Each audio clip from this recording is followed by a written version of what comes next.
In the last decade or so, AAVE has been weaved and intertwined with internet culture, which has erased the unique history and representation of the original speakers, Black Americans. I'm Sierra, and today I'll break down everything about African American vernacular English, its rich history, grammatical structure, and cultural impact. I grew up in Michigan, the Detroit area, where 79% of the residents are Black. Because of this, I've been surrounded by and using AAVE my entire life. Whether it was with classmates or family members, speaking AAVE was a tool that amplified and influenced my social interactions. It was our way of speaking. It was a part of who we are, who I am. So, what exactly is AAVE?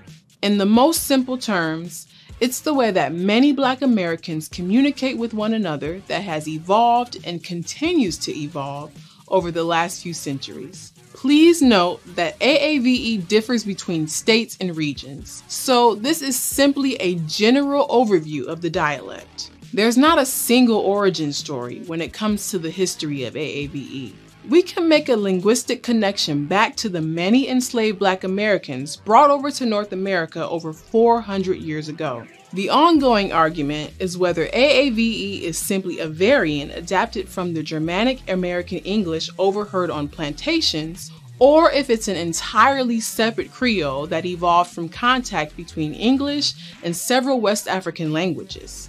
The Creole theory still holds up because AAVE shares many pronunciation and structural similarities with other African-based Creoles around the globe.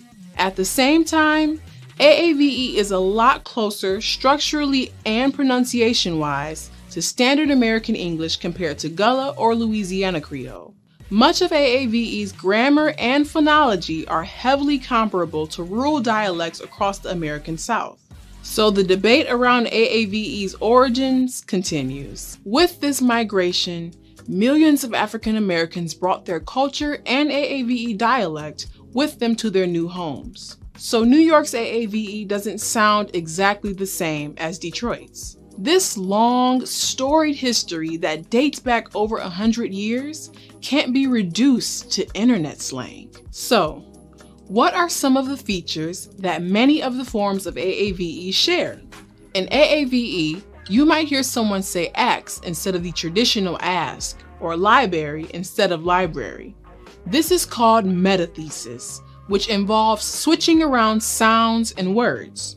Although metathesis is a part of the dialect, non-AAVE speakers often make fun of it and/or discredit it.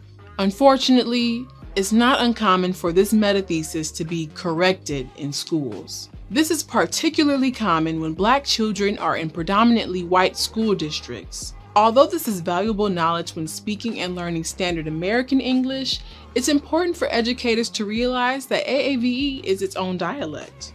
Once this is acknowledged, educators can explain to students that their dialect at home is super rich and important, but there are certain rules to follow when speaking standard American English. It's important to note that one dialect is not more correct than another. However, people who dismiss AAVE as an internet phenomenon for young people are actually erasing over 400 years of culture, heritage, and linguistic development.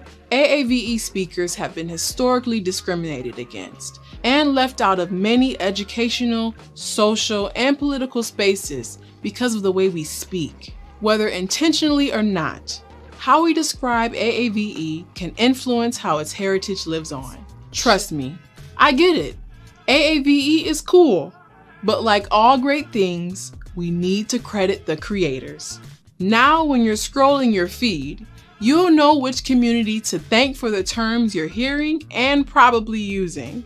It's clear that AAVE has influenced English as a whole, and social media has accelerated this change, including who is using the language. Even though this dialect is rich, vibrant, and continues to inspire generations, it's important that we do not forget the historic mistreatment of people who speak this dialect.